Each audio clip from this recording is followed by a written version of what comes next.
Hi, everybody. I'm Nicole Kirby.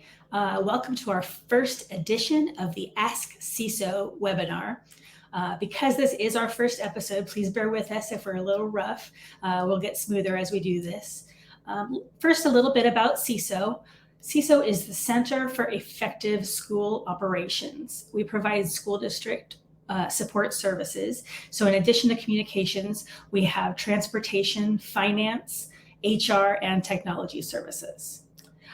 Justin, you want to join us and tell us a little bit about the show? How's it going? Welcome Good, in. you? Doing good. Welcome into the first webinar. Like we said, this is a recorded episode. We will have live episodes in the future, but what we wanted to do was have a catalog of topics for the first time you saw one, you're like, man, I need some more. Kind of like we do with podcasts and things like that. You have multiple available content areas to go check out. So we're looking forward to recording a few of these and then going live with some of these pretty soon. Today is going to be a question and answer. Most of these will be question and answer panels. It's questions that we hear from clients or questions that we know are bouncing around out there in the school PR world. And we grab those questions and we get answers. And that's what we try to get answers for. So today we're going to have a very fun topic, talk about a little bit of web design and new websites and things like that. And we've got a great panel built for you. So Nicole, if you want to go ahead and introduce everybody, I will start bringing people on screen. Well, let me start with you, Justin. So Justin is one of our communication strategists on the CESO team. He's a former educator. After 8 years of working in school communication departments in the Dallas-Fort Worth area in Texas, Justin joined CESO as a communication strategist in July of last year. He's been recognized by NSPRA and TSPRA for his work in social media and video production, and he won the 2020 TSPRA Bright Idea Award for his podcast, School PR Happy Hour. Now you see we've got some other friends on the screen too, so let me start with Coley. Coley Ferringer is the Director of Communication Services. She has 12 years of experience serving school districts as a communication specialist and director, leading critical projects like enrollment campaigns, district rebranding efforts, referendums, and pertinent today, overhauling district and school websites. She's a triple threat with design skills, project management skills, and communication skills. Hi, Nicole. Happy to be here today. Thanks, Coley. Next is Haley. Haley Morrison is a communication strategist on our team. After working in a Texas school district for 6 years, Haley joined our team as a communication strategist in October 2021. She's great at problem solving and using creative solutions to help tell a district's story, especially through photography and website design. And Samantha Chin, who's one of our design specialists. She's a visual storyteller, and she's focused on helping CESO clients get noticed amid all the online noise. She has more than 7 years of experience working in a Minnesota school district, and she's a talented website designer in addition to her skills in graphic design, social media, infographics, photography, and video. Well, Nicole, I'll step in and introduce you so you don't have to introduce yourself because that would be a little weird. So Nicole Kirby, APR, she is one of our senior strategists for the CESO communications team. Before joining CESO, she was responsible for communications in districts in Kansas City, Missouri for 23 years. She also served as INSPR president last year and has served on as MOSPR president almost 20 years ago. So it's been a while. This is a good panel. This is going to be a good discussion. What I'm going to do is I'm going to go backstage and kind of moderate some of the questions we have. Y'all have your discussion. If you need me, call me. Sounds good. Thank you. All right. So ladies, we're going to start with our first question. And Coley, if you don't mind tackling this first one to start with, what are some things to consider when a district is choosing a vendor for their website? Yeah, that's a great question to kick off. I feel like we've been getting that question a lot lately. There's lots of website transitions happening in the school PR world right now. And website providers are really good at highlighting all the things that they do really well. And it's easy to get caught up in some of like the key features that they share with you. And so one of the things that we've done just in the last couple of months is developed a rubric to help districts kind of key in on what are like the big picture things that you are going to need in a website.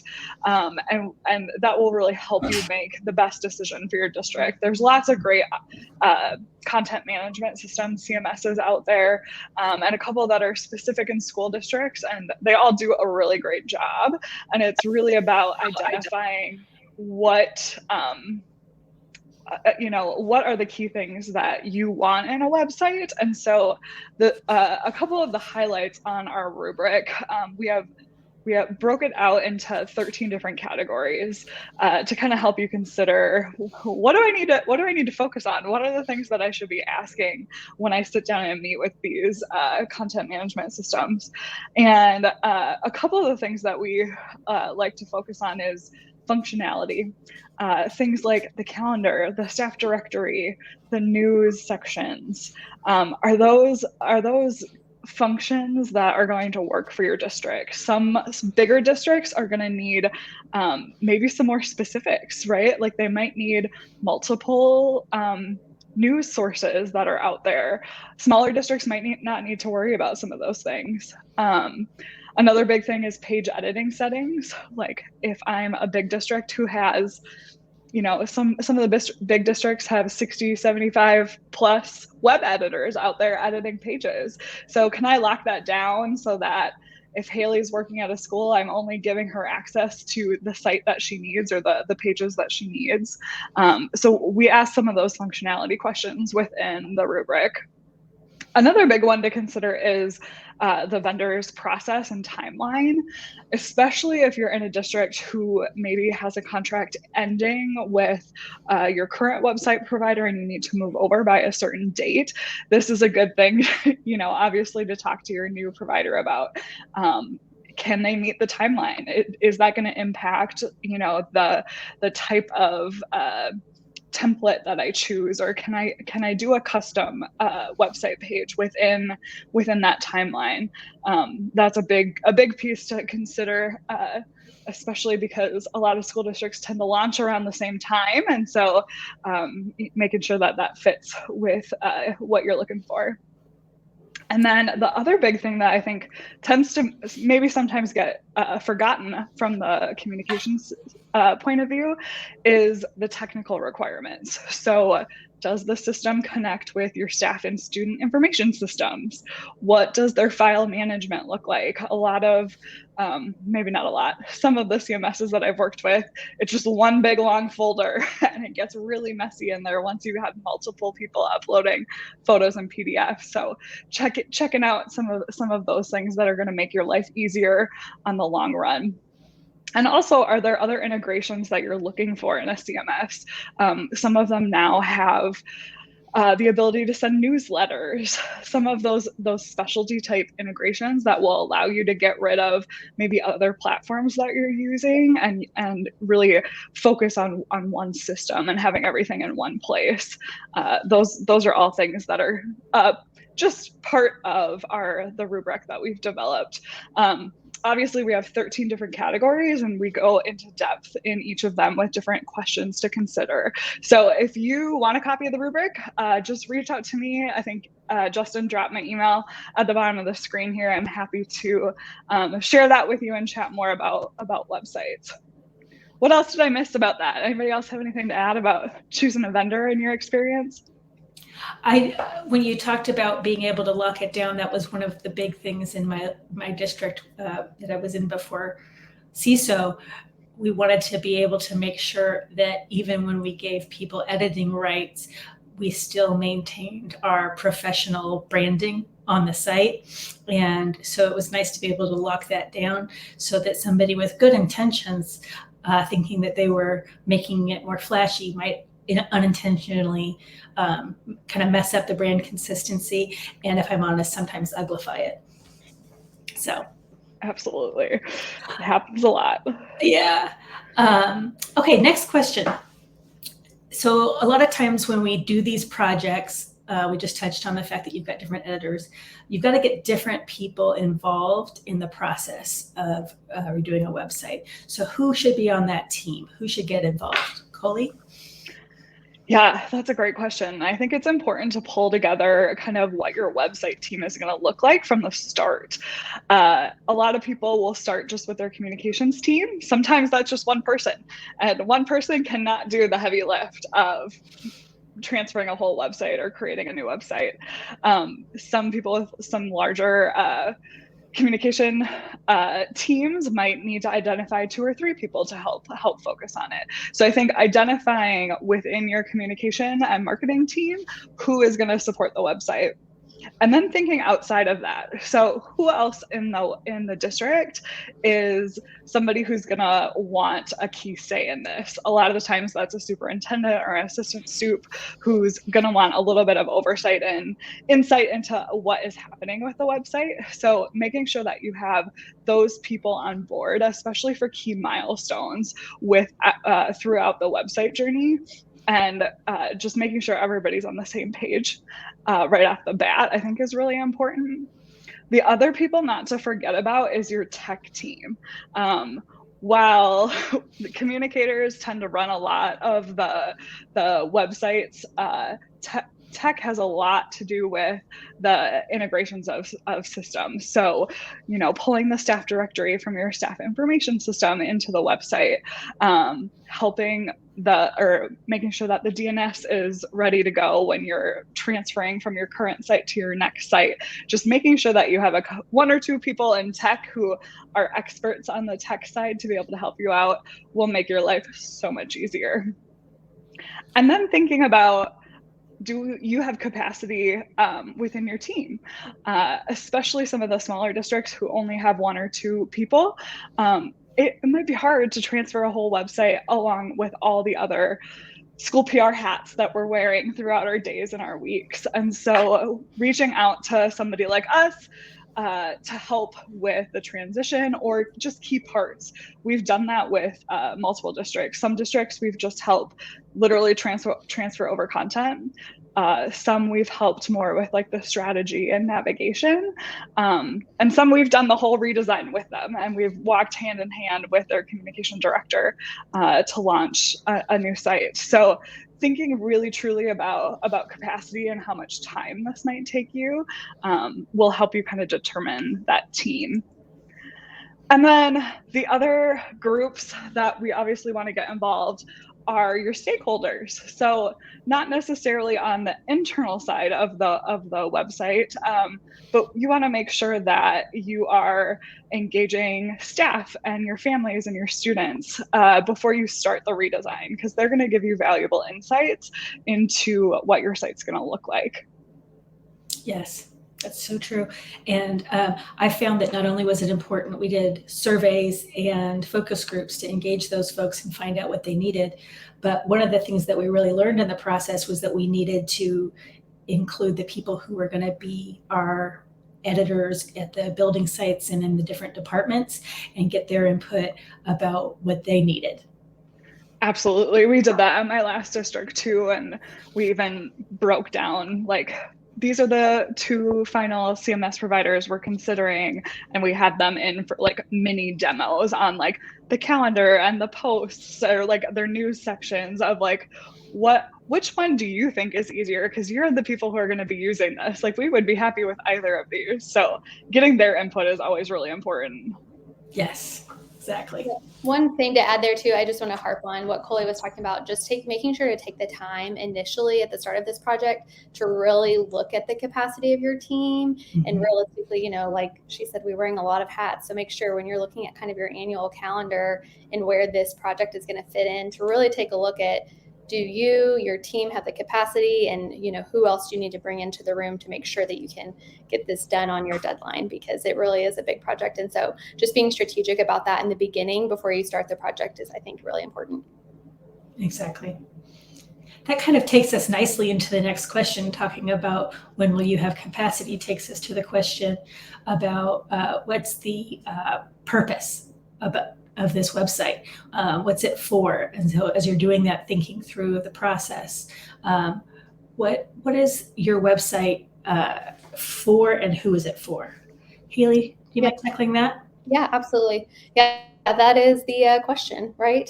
So I think it's tough to take that it's tough to figure out because you're obviously trying to serve your stakeholders now, your parents, your students, your staff, and there's information that you need them to have, all sorts of tactical and practical stuff. But at the same time, we can't forget that these websites are really the entry point for prospective staff and prospective families. And so you want to make sure you're putting your best foot forward and kind of using some of those marketing tools, and not just letting it become kind of a file folder. And I know that's really easy for it to become because you are trying to provide that information for your current stakeholders, and that's really the primary purpose. But just trying to figure out how you can go hand in hand and making sure that you are displaying kind of what your school district has to offer for perspectives as well. So it's kind of a battle of those two and making sure that you're meeting the needs of both of those groups. Mm-hmm. I would add on to that it's really important to be thinking about where those folks are looking for things. So when you're building your navigation system, user-based navigation is super important to be able to say, this is where this person would think to look for this, and organizing things that way instead of organizing it maybe by the way that we organize something in a school district. Right. So it's not by the way we have our departments, it's by the way the user will think to look for it.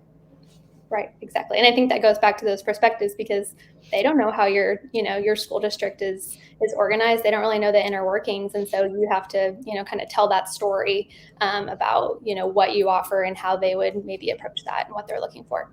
Exactly. You talked a little bit earlier about the timeline. Let's talk a little bit more about that. When should you launch your new site? Haley? Yeah, I think, often we think like, okay, new site, new school year, maybe those two go hand in hand. That we would maybe recommend a little different because if you think about your parents and your students and your staff kind of at like a back to school or an end of school, that's kind of going to be some of your highest traffic times on your website, just looking for schedules and maybe a parent's trying to refresh on drop-off procedures or kind of just all of those things, getting back to school supplies list, all of those things.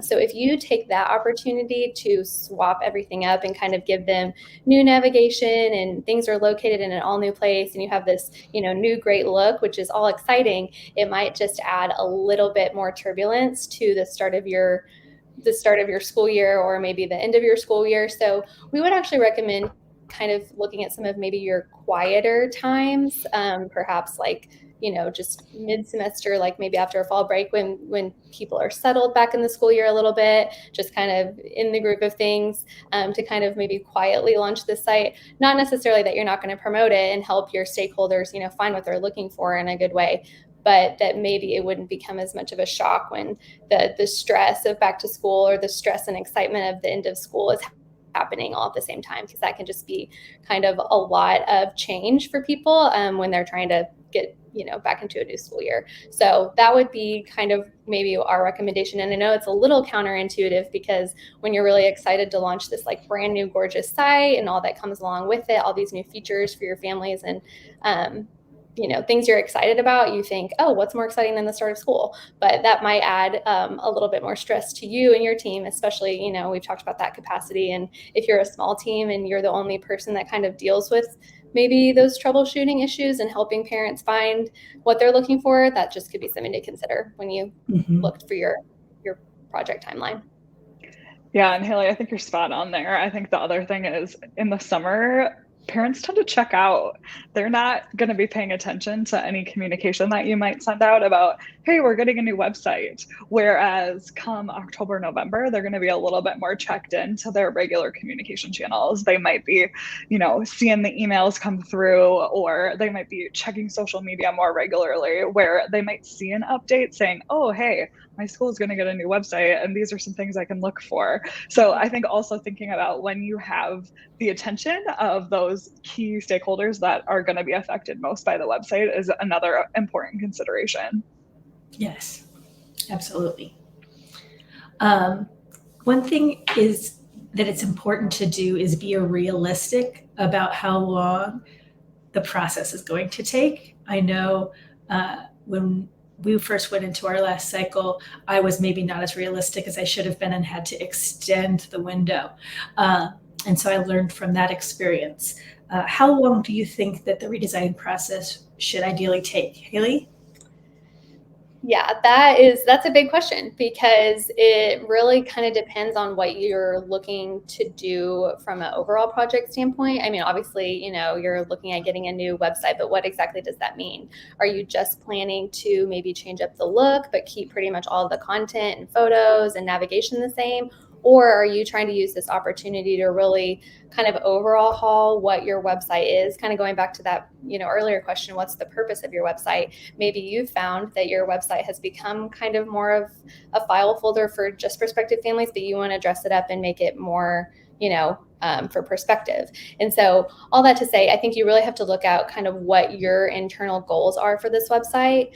I think if you are going to kind of do the long haul process where you're, going to survey stakeholders, kind of just visit with all of your groups and figure out what you want this project to be, you're probably looking at definitely on the longer side, maybe 3 to 5 months. Cole, if you want to correct me on some of those, maybe up to 6 months, probably more to like 6 months. I think if you are just kind of going on the simple side where you are just wanting to refresh the look and you're not really, you're like Nicole said, you've been realistic with yourself and you don't have the capacity right now to kind of overhaul that, do the major overhaul content that maybe you want to do. Maybe you're on a tighter timeline. I think that you could do in a couple of months, probably, especially if you've visited with your CMS vendor and know what they're going to offer as far as a content migration, because that part really does take a long time. You think it'd be really simple to just copy and paste things over, but there's a lot that goes into that, and it's just, it's a lot of time. And so definitely visit with your provider to see what they can offer from help on that side. Yeah, it's such a simple question, but such a hard one to answer, because there's so many factors that come into it. Like Haley, you said, are you just transferring content? Or is it a custom site? Like, what vendor are you using? But also, how many schools do you have? We've worked with a couple districts where it's a district and 1 or 2 schools. Those can be done much more quickly than if you're a district who has 18 sites that we're transferring over thousands and thousands of pages. So it's it should be an easy one an easy question to answer, and it really isn't. If you are somebody who's I just want to talk this over with somebody, how long do you think it'll take us to do this? Feel free to reach out. We're always happy to have those conversations.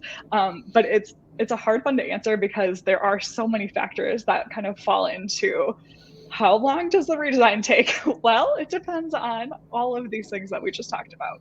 True. And something else too, kind of going back to the rubric, maybe think about when you are making this decision of which vendor you're going to use, maybe look at, how much Nicole mentioned having some extra time on the end, how pressing are those deadlines, so that if you get into this project and realize, I actually do want to take a little bit longer on this, or things are just naturally taking longer, you can maybe have some flexibility with your vendor to, make that timeline work. Exactly. And also, I find that it's super important to think of this like you would if you were making a big move of your home. This is an opportunity to really do some cleaning and some purging. And we'll talk about that a little more. But I mean, as you're making your timeline, I think it's an opportunity to leave time for that process. Love that. Yeah. All right. So once we've kind of thought through all of this stuff and we've set the stage and we're ready to tackle this, what should we do first, Coley? Oh, such a question. There's kind of things that are going to kind of come really quick in my experience. But as communicators, I think we like to develop a plan and start with some project goals. So I think having clearly defined goals for the new website is one of the first things that you should look at. It's something that you can come back to time and time again as you're making decisions down the road of the design and of the navigation. You can go back to those goals and say, all right, are these decisions serving my initial goals, needs? The other piece is research. We call this kind of part of our discovery phase of a new website project. And what I mean by research is we'll do a stakeholder engagement. So a lot of the times we'll do a survey out to families and students and staff members and the community, and just see what they are saying. Like, what do they like about their current navigation and content and design? What are things that maybe you're missing? And a lot of the times you can find some pretty clear themes between different user groups. So like staff, we're really struggling to find X, Y, and Z on the current website. Okay, well, that is something we can address on the new website. We've also done small group conversations with different stakeholder groups to just kind of dive in a little bit deeper and be able to ask those questions one-on-one. Another good tool is Google Analytics. And if you don't have your Google Analytics account set up, do it right now. Because even if you can get a couple months worth of data in there, it's going to help you just kind of understand, Nicole mentioned earlier, kind of those user journeys and how people are navigating your website. And Google Analytics will help you kind of identify those top pages, where people are spending the most time on the site, what they're clicking on, all sorts of fun stuff within that. So those are kind of the two big things that we like to start with, like right away, is setting goals and research. And then the research will inform navigation, which is, I think, the next big task. And then that goes right into content and all the other meat and potatoes of developing a fun site. Yeah. Good. All right. So we've thought about, getting the background ready. Now we need to start thinking about designing this thing. So Sam, you're our expert on that. What are some considerations about website design and navigation? Yeah, now that you've done most of the planning and heavy lifting in the front end, now it's the fun part, right? We're talking about, which theme we're choosing, what colors, what fonts. All that is fun, but before getting too excited about the most exciting trends, the latest trends in design, you want to consider who are your stakeholders, like the purpose of the website, who's using the website. All those things determine what kind of design you're going to land, because at the end of the day, just because it's the latest design doesn't mean that it's going to serve your stakeholders well. We want stakeholders to be able to find information easily without having to go through a bunch of pages, or a lot of times a lot of people tend to put everything on the homepage because they're all important. So all these things are things that we need to take into consideration when we're picking the template, the theme, the design of your website. Another important design is the navigation. It's not visual, but it's a very important user journey tool. So you want to think about what are the most important information for your certain groups of stakeholders. You want to organize pages and information so that they can easily access it.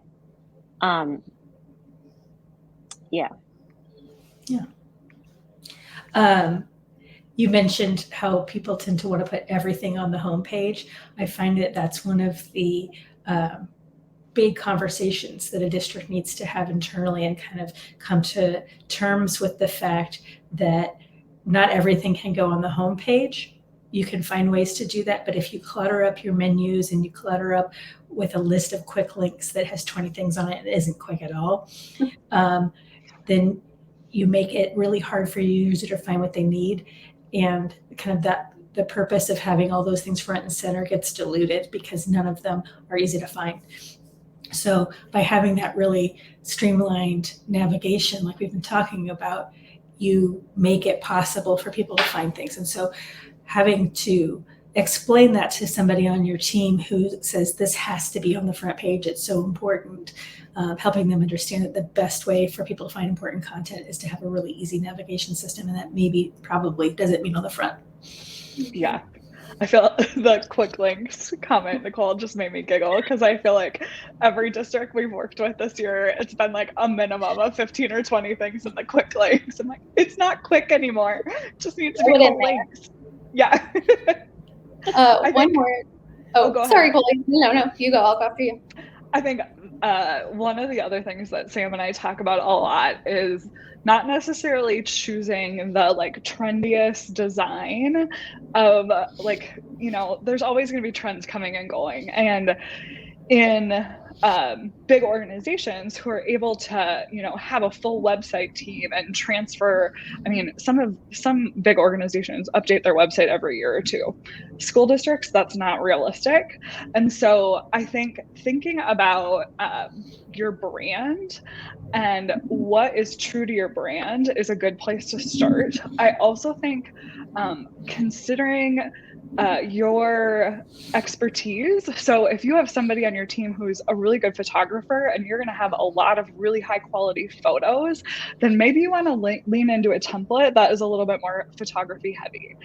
But if you don't have that expertise and maybe you have a photographer that comes in once a year and takes some stock photos, maybe you want to lean a little bit less from the photos and lean more onto some fun, you know, funky text. And, you know, there's lots of other elements that can still make a website really cool. So I think just thinking about like your own team and like your district and what's important, I think is another important thing to think about while you're thinking about design. Exactly. Yeah, I was just going to say to Coley, just to remember when you're looking through, you know, your vendor's going to show you all these different amazing examples and they all look so great because they're, you know, all done up. But just remember, like kind of what Coley said, what does your team have the capacity to maintain? So on the flip side, if, you know, you look at this template that has all this incredible, you know, photography and you're like, this is gorgeous and this is kind of what we're looking for, you know, think through, okay, 6 months down the line when it's time for us to update our own photos, do we even have the capacity to make our own unique site look like this, and just not to get, you know, I know it's hard to get caught up in like all of the packages that they're showing you, but just to think critically about what your team has the capacity and the skill set to maintain, and then to also, of course, not forget kind of like what Sam was saying, but just to remember, you know, think about it from all of your different user groups that you're trying to serve, from both prospective families and staff and also your current users as you look through things like navigation and just, you know, overall design. So just basically not get caught up too much in what they're showing you and think how it can be made to be unique for your district. Exactly. And like another thing to think about is sometimes forget that once you pick a template or a theme for your district, it's the same theme and template for all the other school sites. So for example, if you have a news and headline section up front that is going to be updated frequently on the district site, think about the school sites. How are they going to use that section? Are they able to change it to something else that fits the needs of their schools? And do they have the capacity to constantly update news? So that's just another thing to think about. Yeah, you could use those kinds of features where maybe the district can push stuff down to the schools to take that off their plate. So that is an option that a lot of the vendors offer. Okay, so we've talked about design. The other big thing to work on here, and it's probably the most time consuming, is all of the content. So Haley, how do they handle that? Well, I'm still trying to figure it out, so let me know. No, but no, I think, yeah, this is definitely going to be probably the bulk of your project. And even if you are on a shorter timeline, we definitely, you know, would recommend that you are doing at the bare minimum a little bit of content updating, because we all have those pages that probably haven't been touched since 2017. So like at a minimum, you're going to want to look through all of the content that you're about to transfer over and find things that are out of date, or maybe it's a program that you no longer offer, you know, change its name, just little adjustments that are going to make your page more current as we transfer them over. But also too, we talked about this a little bit before, it's such a huge opportunity to really update the content, not just from those little tactical things, but, you know, thinking about your user journeys and your, you know, your stakeholders, and making the content easier for them to navigate and just more clear. So maybe there's a few pages that really are talking kind of about the same thing, but they have to get 1 million clicks to get there. Maybe look at how you can combine those and kind of simplify that content for your users. So I think making some time during this process to look through the content really intentionally and think through what makes the most sense moving forward. You don't have to just recreate what you currently have on the site. That's probably a big part of why you want to redo your site, is because you want to make some of these changes. And so definitely making time to be strategic about kind of how you can simplify that content while making it clearer for your stakeholders, and also just cleaning it up from a kind of tactical, practical standpoint a little bit.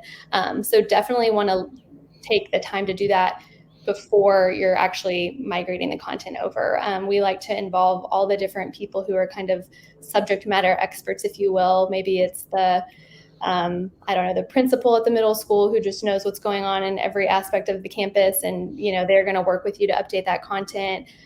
So identifying those people early on at your campuses and in your departments at your district level, all the people who are going to know the answers to the questions you're going to be asking.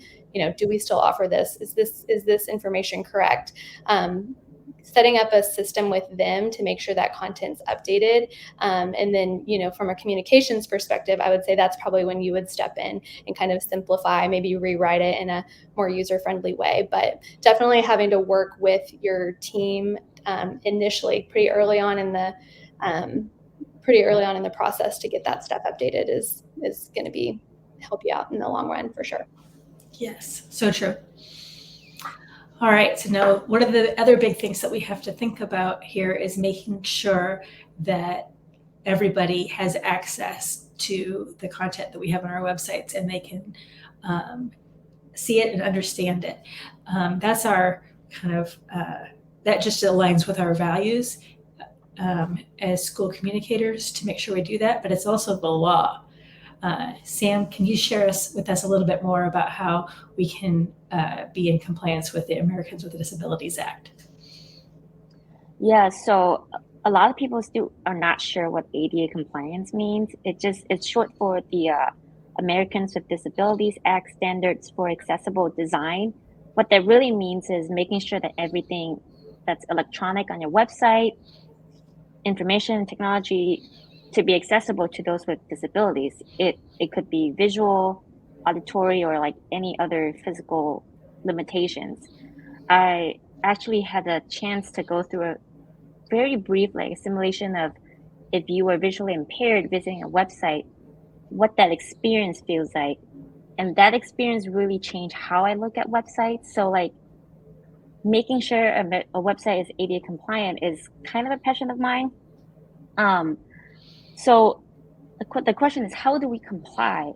Well, first of all, you need to know your CMS capabilities. So for example, using appropriate headings for titles. So instead of using a larger font with bold on it as the title, you have to use the heading app on the CMS as the title, because when someone who is, say, visually impaired, they're using your website, they have a screen reader that tells them what the heading is, what the title is of the page, because when you use the heading app on it.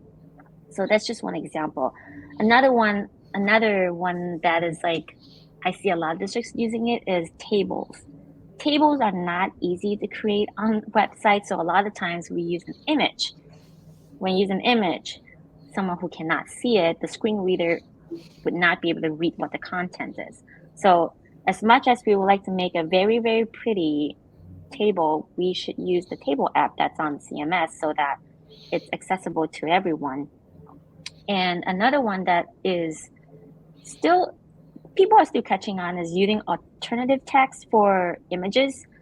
So images are actually just for decorative purposes on websites. They just make the website look nice or add on to the content that you have on the website. It is not used to present content. So when you put an image on there, it either serves a purpose or it has to have an alternative text so that the screen reader could say, this is an image of a student in a classroom. So that's another one. These are just really high-level examples of how to comply. They're very simple to follow. They keep you out of the trouble. Another thing to think about is making sure your web editors are well trained in ADA compliance, because it's still quite new to a lot of people. So like helping them understand why it's important, how to do it is very important. You can always talk to your vendor to see if they can provide training to your web editors or even yourself. A lot of vendors nowadays are pretty much experts on ADA compliance, and they should be able to provide appropriate training or at least direct you to the right resources to get more understanding on it. Yeah, ADA compliance is so complex, but I also think that there's lots of ways, especially in the last couple of years, that CMSs have just simplified things, being able to add the headers, the tables, the alt text. A lot of the CMSs now are also like requiring that alt text, so you can't upload a photo without that. So that would be one thing to check when you're having conversations with potential providers. But I think, Sam, you nailed it. Like, one of the big things is making sure that web editors outside of you are aware of what ADA compliance is. Like, I think most school communicators probably know what it is, but does the secretary at the elementary school who is just editing a couple pages here and there have any idea what that is?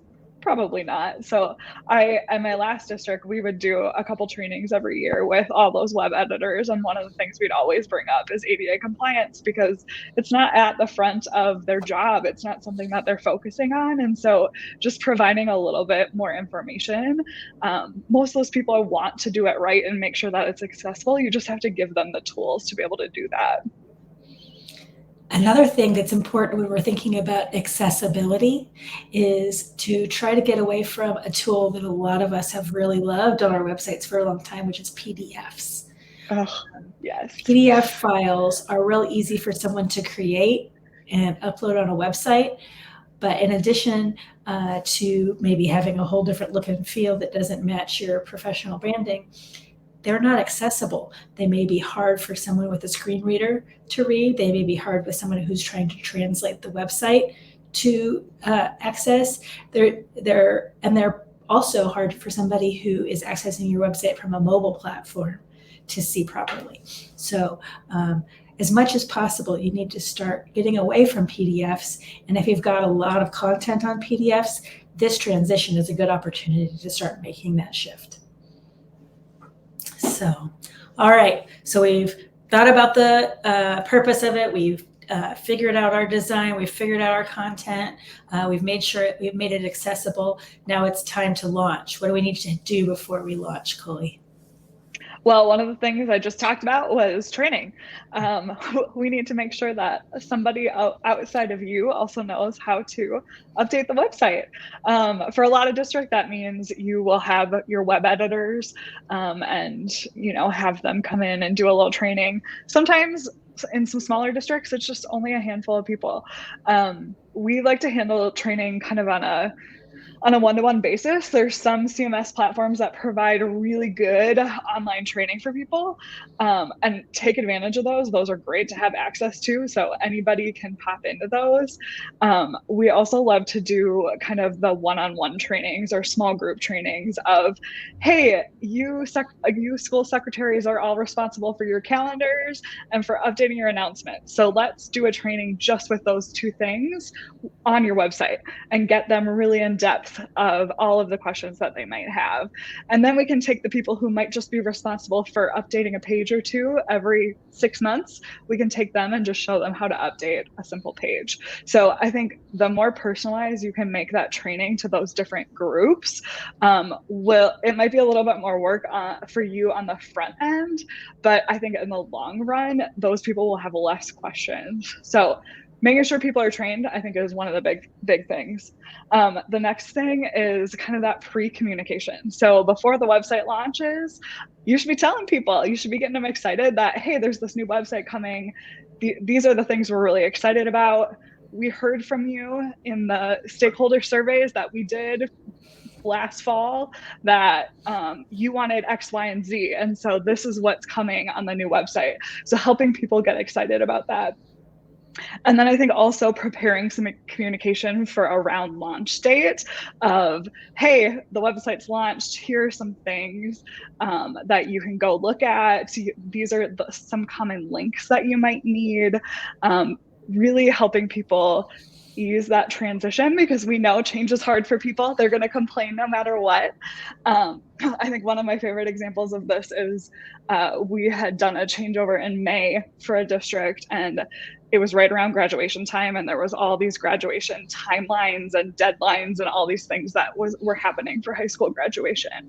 And so one of the things that we did was we sent an email specific to senior parents and families and said, hey, we know you only have a couple more weeks with us, but we know that you're going to be needing these links to these places. So we just like laid it out in an email directly to them of, these are the things the places that you might be needing information from. And then kind of that quality assurance piece. So a nice touch is to be able to have a little survey or a little place where people can go on and say, hey, in case you didn't know, the link on this page is broken. Especially with districts with lots of web pages, this tool will be really helpful. And it'll give people a chance to say like, oh, hey, the district actually wants to improve this. Like, Haley noticed that this link was broken or this page wasn't loading properly. I can go in and I can tell somebody, and that the district will actually go fix that. And then I think the other thing that is important to think about before launch is connecting with your technical support team. So who in your tech department is going to help the day of launch to actually get the new site live? A lot of the CMS providers have awesome tech support on their side. And so I just like to say, like, hook the two tech people up because they speak the same language, and they can talk through the DNS settings and all the code and all the funky stuff that they need to do on the day of launch. So making sure that those people have a connection both for the launch date and have an understanding of what their role is going to need to be the day of, I think is the last important piece there. Absolutely. Okay, so we're prepped for launch. We're ready to go. Now we've debuted our beautiful new site. What do we need to think about now that it's live? Haley? Well, that's the scariest part, right? Because you've worked so long and hard, and it's like all you've been doing for months and months and months, and it's time to put it out there into the world and just let it fly. I think the biggest thing is to make sure you have systems in place and that you've communicated with both your like communication staff, but then also the people who are going to be editing your campus pages, you know, whether that's whoever you have in place at your district, or it could all be you. But ultimately what you need to have is expectations. You need to make sure that the people who are responsible for editing those pages or those sites know what their responsibilities are and what the expectation is for, you know, making sure the calendar is up to date, making sure that there's X amount of announcements each week, or, you know, whatever that looks like for your district, to make sure that all of those responsibilities are communicated ahead of time so that there's not gaps that you find out, oh, this site, you know, still looks like it did exactly on the day we launched 2 months ago. Why isn't the graduation information updated? You know, there's a million examples we could give, but I think just communicating with your internal people, making sure that those responsibilities, that they know that what the plan is. I think the other thing too, we talked a little bit about ADA. So just making sure that if your vendor necessarily maybe didn't provide ADA training, that's something you do internally, especially because, like Sam said, not everybody knows what that is. And some of those things are really simple to maintain. And so just making sure that your campus and page editors all know what those expectations are as well, to make sure that those stay intact, because you'll want them intact when you launch, but then keeping them that way is a whole nother story. So I think those would really be the two things, is just communicating the expectations.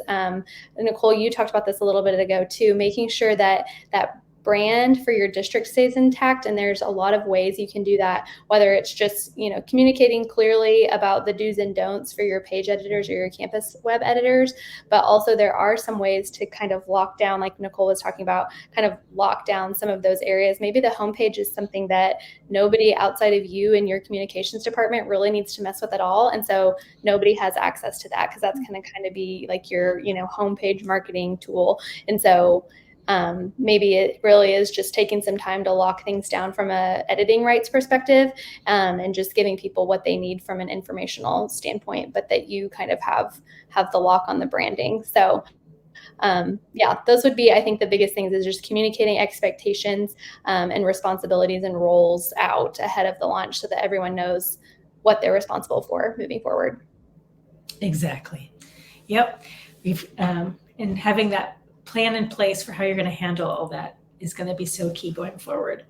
Yes. Well, thank you all for your expertise. I hope that everybody watching this found this really useful. So thanks, Coley, Haley, Sam, and backstage. Thank you, Justin. And I hope that you will join us again with our next Ask CESO webinar, and stay tuned for when we start doing the live ones. And if you would like to learn more about CESO and all the services that we offer to help school districts, including communications, go to theceso.com, THECESO.com. And if you'd like to talk to us about providing communication support in your district or in your organization, contact Bob Noyad, our Vice President, and his contact information is there on the bottom of the screen. So thank you all. Have a good one.